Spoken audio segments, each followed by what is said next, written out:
Welcome everyone to Retroactive. This is a deck profile series where we highlight the successful retro decks people are playing at events. I'm Constantine, Pringlesman123 on Discord, and today I'm joined by MGLA's very own Travis Tangeman, who got second place with his Zasalamel deck in the premier retro event at the Louisville Regional. So, yo, what up?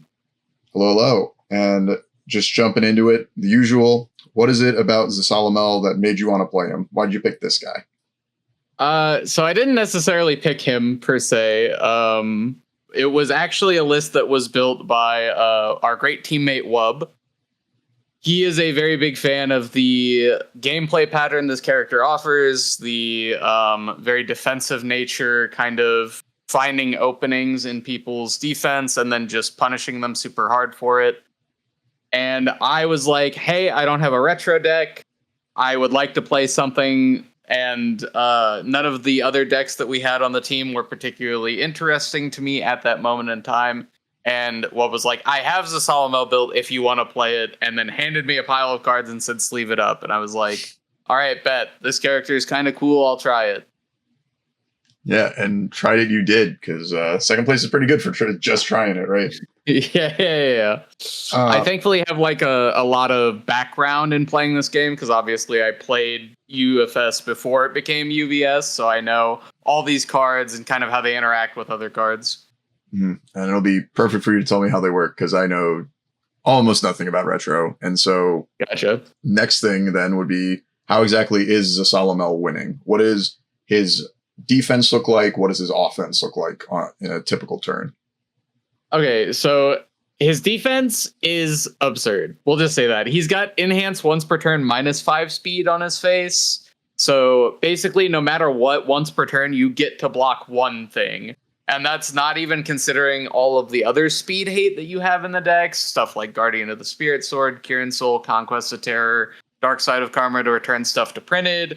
Basically, he's just kind of got everything at his disposal for defense, in addition to the death symbol just being a very good defensive symbol naturally, with cards like Demon Realm Awakening and blocks that remove themselves. Mm-hmm. And so then what is the kill turns typically looking like for him? Are you poking people? Are you stringing out?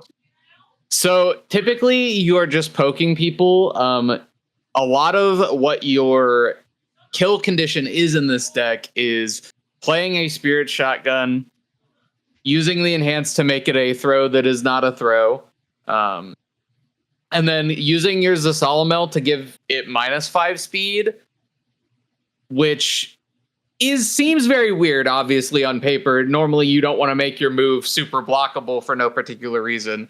But Zasalamel has that covered in the fact that he has a card called Confronting Jeddah, essentially, on his face, which is enhance this attack gets +X damage. X equals the difference between its speed and its printed speed. So if I give something -5 speed, I'm essentially giving it +5 damage, which is extremely good on a Spirit Shotgun because it is a base 4 for 7. You make it a -1 for 7, which makes it a -1 for 12, and then it gets 1 more damage from itself, making it 7 damage on a half block, so you don't particularly care if your opponent blocks it anyways. Mm-hmm. And then is that typically the final move that we're killing them with the Spirit Shotgun, or is there? So it is a lot of buildup. Basically, what you're doing is a lot on their turn.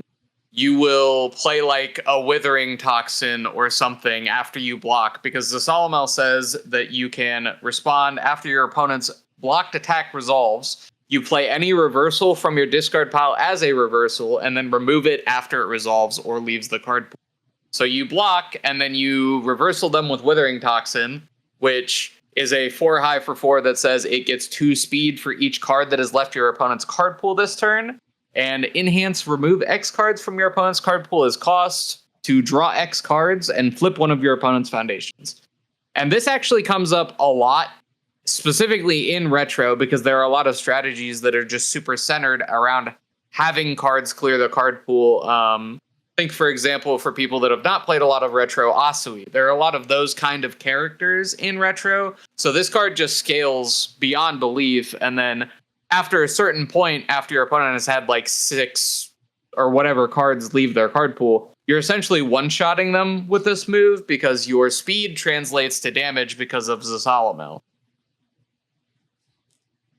Yeah, and then you kind of keep going after that. And once you poked them enough, then you can play Spirit Shotgun or Guilt Seeker once they're in the chip damage range to just kind of kill them on off. And we're currently talking about the attacks, and I have some questions about some of the ones already mentioned. So with Withering Toxin, I read that bottom enhance as kind of dangerous to use. Is that ever... Surely not every matchup you're playing is someone that's clearing their card pool, right? Like, you would be taking advantage of that. Yes. So it's kind of weird. When I was playing the deck, I never once felt like Withering Toxin was like a downside, like the remove X. Typically because for the most part, you are just blocking their first move and then sending it as a 6/6 that flips their best foundation and draws you a card, which can be something that they use on offense. So like, for example, there are a lot of characters like Akuma 2 that need a card like admission fees to function. So if you flip their admission fees, they do infinitely less. Mm-hmm. And to that point, if they weren't card pool clearing, you were typically just using this on their first move and it wasn't as big of a deal to just clear one progressive for them, right? Correct. And that's the other thing is that unless you're playing against like a very hyper aggressive character, even clearing one prog, like prog is just such a fake thing for the most part in retro, just because there are infinite ways to cheat it and so many ways to clear your card pool that like, if your opponent draws the moves and they want to kill you, you're gonna die anyways, regardless of how much progressive they have. So like clearing that one progressive hardly ever does anything. Even sometimes clearing 2 is not a big deal because if they're not gonna kill you, they're just gonna run out of attacks, right? And so it's pretty easy to just be like, okay, I'll draw 2 more blocks, flip your best foundation, and then I still have all of this speed hate and other defensive capability. Mm-hmm. And I have to ask, did you ever get to use Withering Toxin against multiple? I'm pretty sure that's broken as hell, right? Oh, it is broken. So I didn't get to use Withering Toxin against multiple, but I did get to use it against Echo, and it was just as good.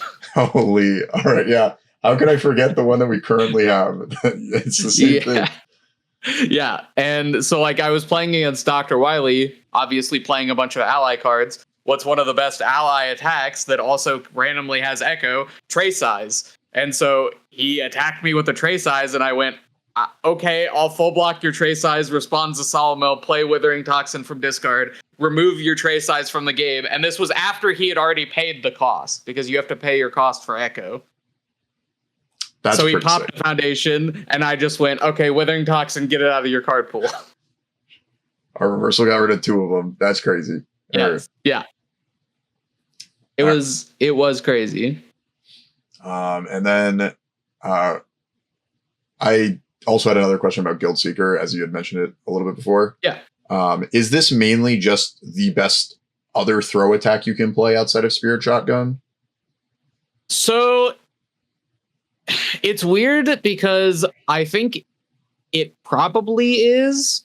So the thing about Guild Seeker is, aside from it just being a throw, it also has just a crazy amount of synergy with our character in general. We're going to be getting momentum from these Spirit Shotguns, so the multiple is going to be relatively easy. We're also a reversal deck, so when we're not reversaling from discard and having it remove, our reversal is going to touch them and we'll get a free momentum there. So the multiple is just also very easy because of that. And then on top of that, it gives us some foundation control in like, oh, I get rid of this momentum, essentially. Like I make an attack and then I pop your best foundation that was annoying me or whatever. And it also kills assets, which is actually huge for this deck. I cannot tell you how important it is to get Asheron and Nirvana off the table if your opponent ever plays it, because that card says response, commit, cancel, or reversal when you play it, and that is just so obnoxious for this deck's game plan. Mm-hmm. I didn't even... And that's not... Sorry, one more thing about Guilt Seeker. The important thing to know is on the multiple for Guilt Seeker, it has a printed damage or printed speed of 0, but it comes in as a 4-speed move, so Zasalamel makes it immediately a 4 low for 8, which is a 4 low for 10 if you've used Guilt Seeker's +2 damage. Yeah, so you can just suddenly burst them for 10 damage out of nowhere if they... Yes. Nice. I think that was everything I wanted to ask about, at least the attacks we've already talked about. But so there's still Flame Aura, Voice from the Abyss, and Hien Shipu Kyaku. I hope I'm saying that right? Yeah. We affectionately refer to that card as Little Robert Kick. It's much easier for me to say, so I will be calling it Little Robert Kick from now on. Yeah. But yeah, I mean, these are... For the most part, aside from like specifically the one of Voice from the Abyss, Flame Aura is a very generically strong card.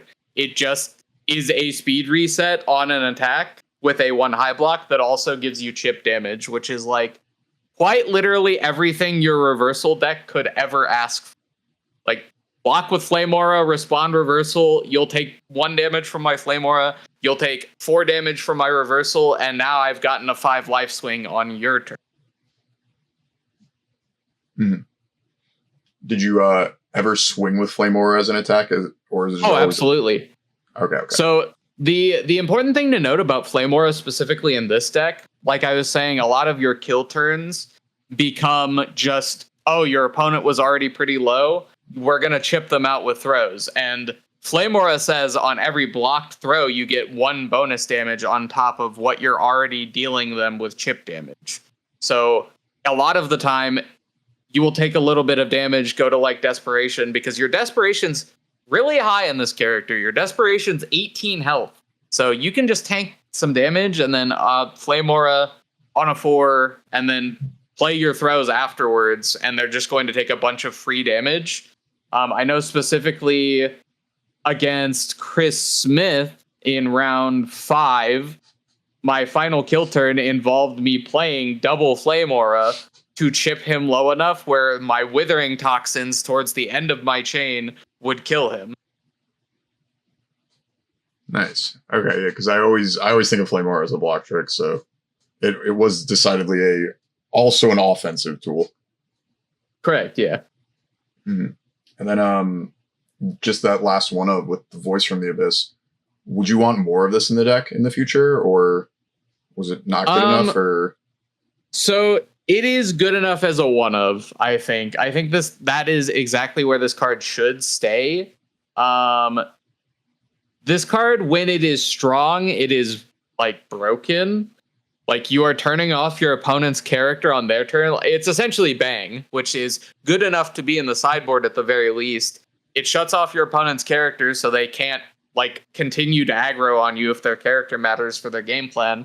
And then as well, if you press all of your like once per turn buttons and stuff, like all of your defensive buttons on this, you can then use any extra momentum you have to just say, hey, by the way, the rest of your stage is also blank. So like, whether you were going to try and block this, like maybe use your Speed Hate Foundations, because there are a lot of once per turn things that don't particularly matter on your turn, but they do on your opponent's turn. You can just be like, nope, I'll shut that off. I'll hit you with this 6 for 7, which is sometimes a 1 for 12.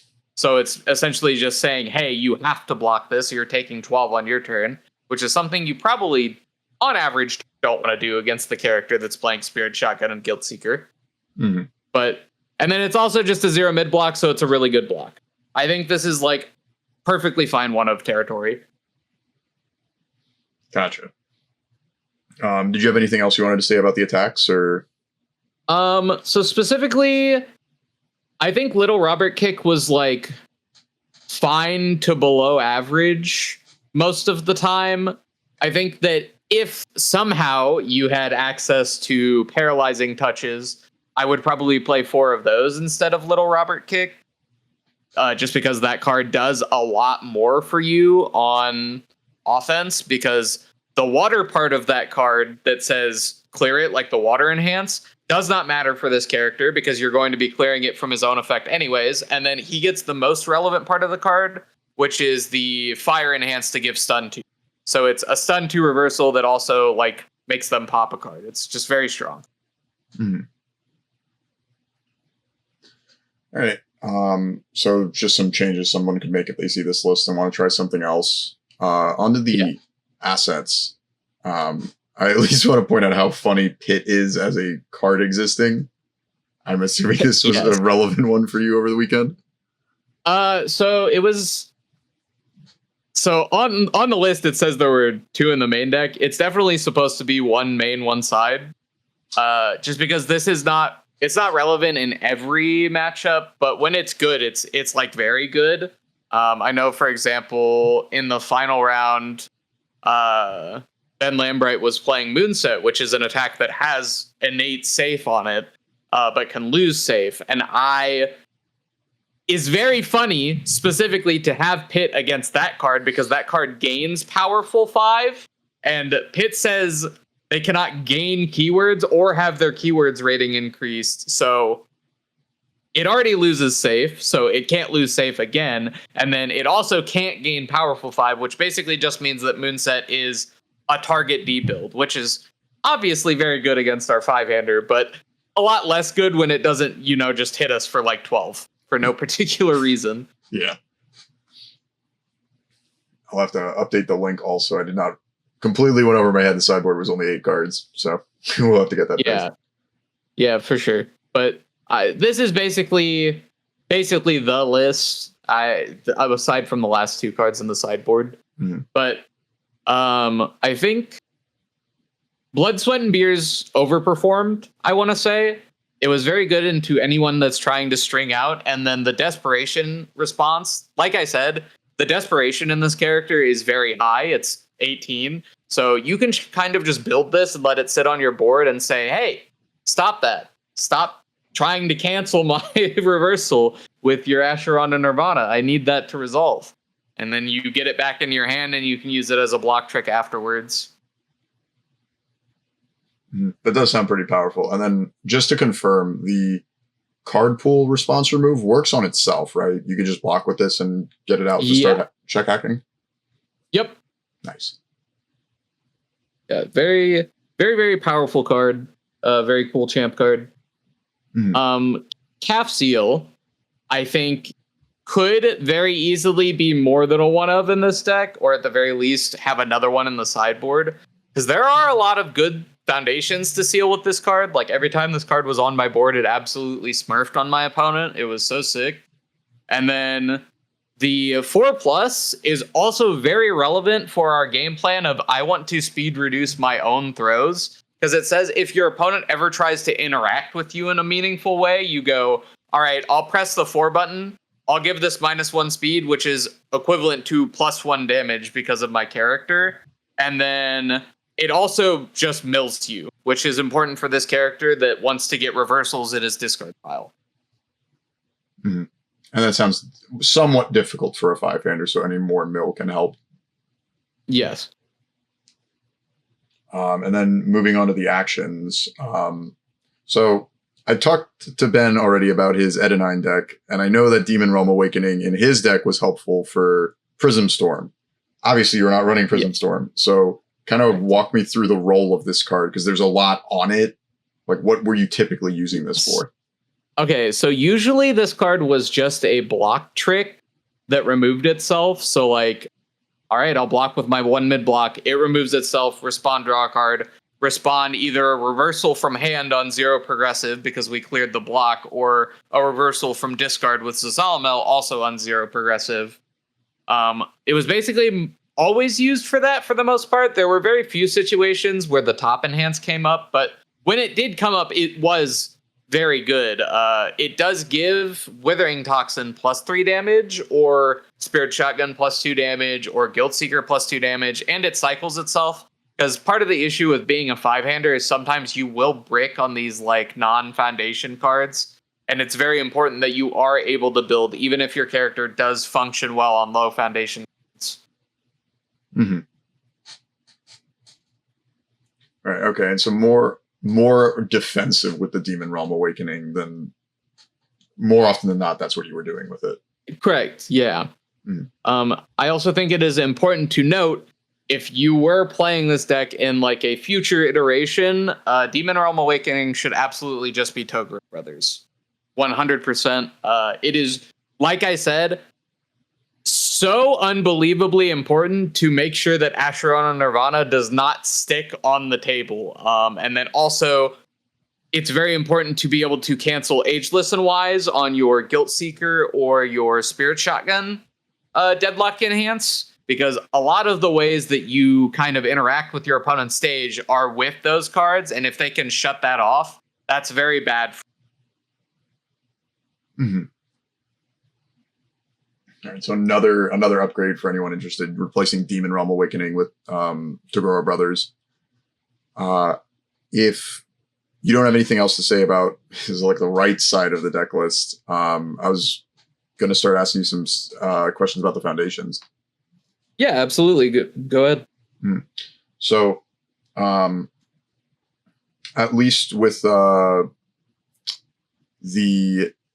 one diff, some things that like stand out to me were, I was curious with Conquest of Terror if you were typically using the commit on this to kill people, or it was mainly in here as a E flip for -2 type of effect. So it did both. The truth of the matter is it did both. When my opponent was low enough that I wanted to kill them, it was commit for -4 speed. Just because that's commit for 4 damage on a Spirit Shotgun or a Guilt Seeker. But otherwise, it was also just good defensive utility to make sure that we were able to live and block and not spend a bunch of resources tapping our foundations, and instead using those to commit to reversal plays. Mm-hmm. Something that you'll see in these retro decks, from what I've seen, is that these cards are super versatile and you get a ton of different effects on just one card. Correct. Yes, I wish that standard design was a little bit more like this, to be honest. It would definitely be more powerful. Did you have any other thing particularly you want to say about the spam foundations? Because they are somewhat similar to stuff we're familiar with in standard, but they're not literally standard cards. Correct. Yeah. I mean, so struggling with studies with reversals is just broken. Like anyone can read the card and be like, oh yeah, this seems pretty good on the character that's trying to reversal people. Otherwise, it's like Wishing Ward is just a mill 3 and also some discard hate and also some momentum hate. Like it kind of does everything you want it to do. And then Voice of Reason is Botan's coaching, but better in every conceivable way. So probably good to play that one. I didn't even realize it was an even better block mod. That's very funny. Yes. And then Strict Mentor was just speed hate. Not much to say about it, right? Yeah, I mean, it was also essentially lose a health to give your attack +1 damage because of Zasalamel, which did come up sometimes, but otherwise, yes, it was just playable while committed, lose 1 health for -1 speed, which is very good. Mm-hmm. And then just going to the higher difficulty ones, I did want to ask about, what is it, Shanghai's God of War? Yes.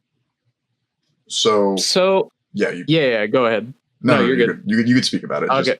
All right. So Shanghai's God of War is just, we were looking for blocks that cleared themselves, and this was arguably one of the better ones. I think in the future, this card would probably just become Nothing Like Andy, which is a card that is currently legal in standard, just because it clears itself on block and it's also a spam foundation. Mm-hmm. And when you say it's currently legal in standard, what card are you comparing it to? Nothing Like Andy is actually legal in standard. That card is just legal in standard. Do you mean retro or no? Like actually, the card Nothing Like Andy from the Bebop Challenger decks. I'm so so foolish. Dude, I was thinking of the Shadow of a Cowboy card. I was like, that guy's Andy. That guy's not Andy. Yeah. Yeah, correct. Like the guy on Nothing Like Andy is indeed Nothing Like Andy. Yeah, my bad. Coming back to the Tudis then. Solomon's teaching seemed pretty crazy. Like if this was a standard card we could play with, I think it'd be insane. Oh yes. Oh, absolutely. If this was a standard card people would play with, everyone would be playing this card in a heartbeat. This card is crazy. It's commit, change, and attack speed to 3, which like seems very vanilla on paper until you actually play with the card and you're like, oh, this is a repeatable speed reset. And it's like to a very good level. Like it's not like, oh, I have to change this attack speed to 4, and then if I have a 2 mod, I still have to commit 1 to block it. So that feels kind of bad. No, it commits and sets it to 3. So if I have a 2 block, I check a 5, easy peasy. Yeah. And then I think that was... Oh, no, sorry. I had some other... You're free to take the wheel if you want to about some of the 2 diffs, but some other questions I had were like, was Nightmare Tears ever in your stage, or was it typically just like an action that you were holding? So it was in my stage if I had to. Like if there was literally nothing better to build, then I would build it. And when I did build it, it was like fine. It was essentially like a temporary Stone Rain, which is still all right, but definitely not the greatest. It was mostly used for I set your attack speed to 0, block this on a 3 no matter what, respond, reversal, and then I can pick it up with Struggling with Studies later. Like that was just a very strong interaction. Mm-hmm. And then there's still like Guardian of the Spirit Sword and Kieran Soul, but those largely seem like straightforward, either defense or give stats to your move if you want to. Yeah, so it was, like you said, Guardian of the Spirit Sword was essentially enhance once per turn -2 speed, which is +2 damage, which is pretty good. Sometimes it was -3 speed on my opponent's move if they, because there are a lot of good weapon attacks in this format. A lot of people play those because they were extremely overtuned. And then the flip discard a card was actually relevant sometimes just to pick up the correct block zone because it picks up Blood, Sweat, and Beers. So like I'll flip, discard a card, pick up this Blood, Sweat, and Beers, block with it. Your checks get -1, respond, reversal was like a pretty good play that happened a few times. Mm-hmm. And then Kieran Soul, kind of same thing, but like a flip instead, right? Either defensively powerful or maybe you just wanted 1 more damage on your move. So it was never ever flipped for the minus because it says if this attack it says if you block this attack. So I guess I could have done that, but I never did because I forgot that this card says specifically if you block this attack, because most of these kinds of effects say if this attack is blocked, it deals. Mm-hmm. Gotcha. And then don't really think we need to talk about Moment of Normalcy. I'm sure everyone has played this in their standard decks. Yep. Strong unique card is strong unique card. Mm-hmm. And then last one in the main deck, Dark Side of Karma. Specifically, I was curious is how often the cancel was playable. Because as you said, there's a lot of broken weapons that they've made. So yes. So I think the ideology is that for every like normal broken card, there's probably 2 broken weapon cards that also see play in the format. So there are still a lot of broken cards that you can cancel with this. I know, for example, I'm trying to think of one that I canceled specifically because I canceled something that was going to kill me. I canceled Prism Storm against Ben, but That was very, very good. Hey, those N9s, they're sitting in your discard pile still. Stop it. Yeah. Stop making me discard cards. I want these ones. Yeah. Yeah, like I need these cards in my hand, please. But yeah, there were plenty of targets for it. It also came up against Wen, canceling an indiscriminate shock that was going to kill me for like 15 damage. That's pretty good. Yeah. Nice. And so if you don't have anything else you wanted to mention about the main deck, I was going to ask you about the sideboard and just kind of like what cards you'd side in and out for what you had in there. Yeah, so I guess we'll talk about Know the Power of the Abyss first.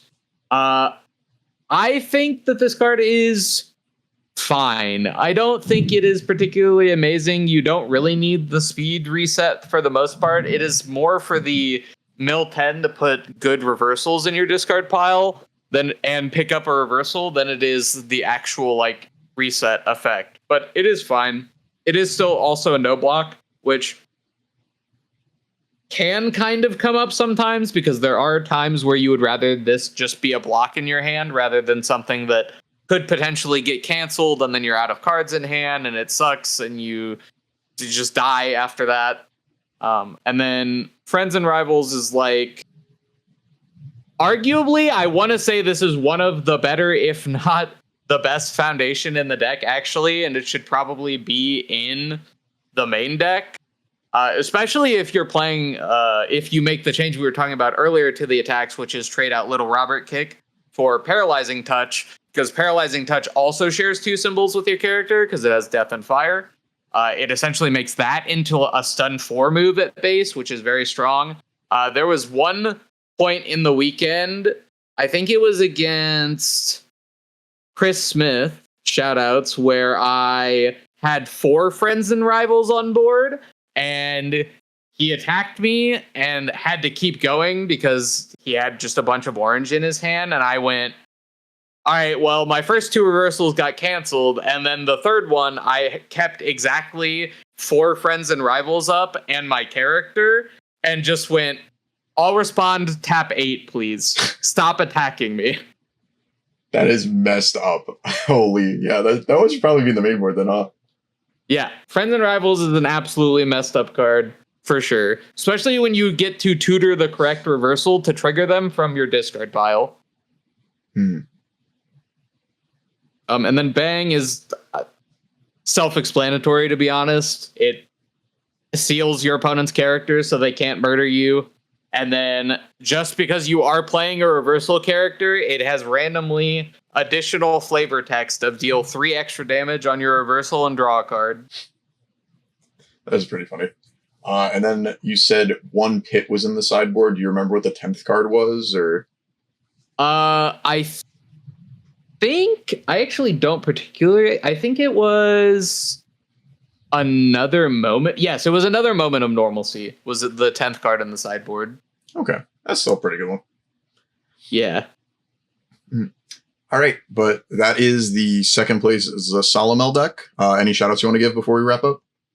I mean, obviously, shoutouts to Wub for making the deck. It's very cool, very strong character. Also, not really a character that a lot of people have like put any amount of time into, just because he is a 5-hander, and 5-handers have, sometimes they're weak. And he does not read the most insane, but once you actually play him, you can feel just how powerful this character is. And then aside from that, obviously, shoutouts to the team MGLA. Love all you guys. Shoutouts to you, Dean, for doing the interview. And yeah, no problem. And shoutouts to my channel, Yo It's Matsu. Go check it out.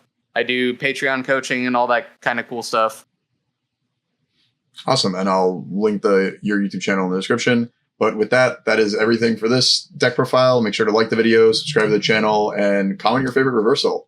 Goodbye, everybody. Bye.